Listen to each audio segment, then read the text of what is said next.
मैं तुमसे एक अजीब सवाल पूछना चाहता हूँ। अगर कल सुबह तुम्हारी सारी प्रॉब्लम्स अगर ख़त्म हो जाएं, अगर पैसा आ जाए, लोग तुम्हें जज करना बंद कर दें और तुम्हारी इनसिक्योरिटीज़ गायब हो जाएं, तो क्या तुम सच में आज़ाद महसूस करोगे? एक मिनट। क्योंकि तुम्हारी लाइफ की सबसे बड़ी जेल कोई शहर में नहीं, कोई ऑफिस में नहीं, कोई रिलेशनशिप में नहीं, बल्कि तुम्हारे अपने दिमाग के अंदर है। और सबसे खतरनाक बात कि तुम में पता भी नहीं है कि तुम कैद हो। शायद आपने भी नोटिस किया होगा कि रात को जब तुम सोने जाते हो तब तुम्हारा दिमाग जाग जाता है। 5 साल पुरानी इंसल्ट, एक रिजेक्शन, एक गलती, एक ऑकवर्ड मोमेंट, सब कुछ अचानक वापस आ जाता है। पूरा शरीर बिस्तर पर होता है लेकिन दिमाग कहीं और। कभी पास्ट में तो कभी फ्यूचर में तो कभी किसी ऐसी सिचुएशन में जो हुई ही नहीं। और यहीं से जेल शुरू होती है। अब ध्यान से समझना, जेल हमेशा लोहे की सलाखे से नहीं बनती।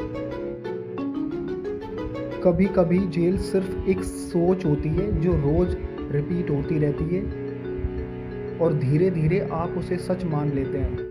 किस इंसान की बात सुनते हो, दोस्त या फैमिली या टीचर?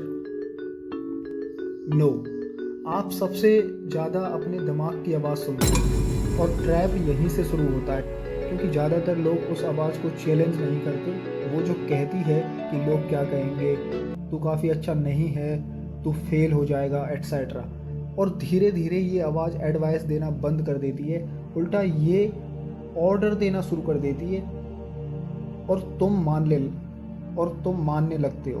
मे बी तुम इस बात पर बिलीव ना करो, लेकिन कई लोग अपनी लाइफ के सबसे इम्पोर्टेंट डिसीजंस अपने डर के कहने पर लेते हैं, ना कि अपनी समझ के।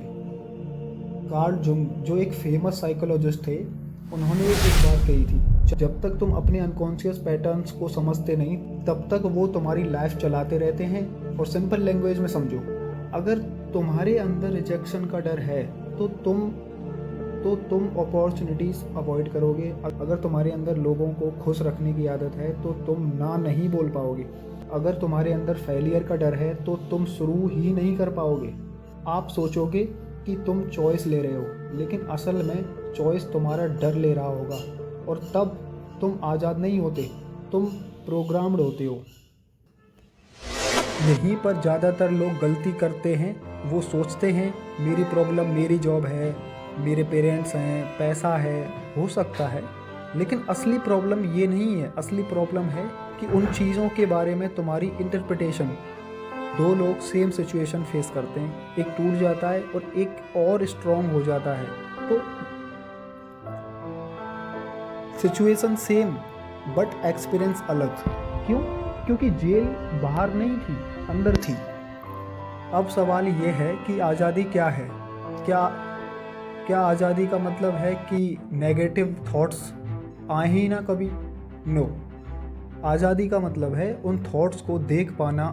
और जिस दिन तुमने अपने दिमाग की हर बात को सच मानना बंद कर दिया, उस दिन तुम्हारी जेल की दीवार टूटनी शुरू हो जाएगी। क्योंकि हर थॉट रियलिटी नहीं होता और कई थॉट्स सिर्फ पुरानी कंडीशनिंग होते हैं और पुराने डर। तुमसे एक सवाल पूछा था, अगर मैं तुम्हें आज़ाद कर दूं तो क्या तुम सच में आज़ाद हो जाओगे? अब शायद तुम्हें उसका जवाब मिल गया होगा।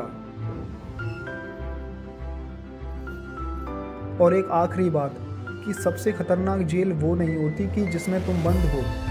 इनफैक्ट सबसे खतरनाक जेल वो होती है जिसे तुम अपनी पर्सनैलिटी समझ बैठे हो।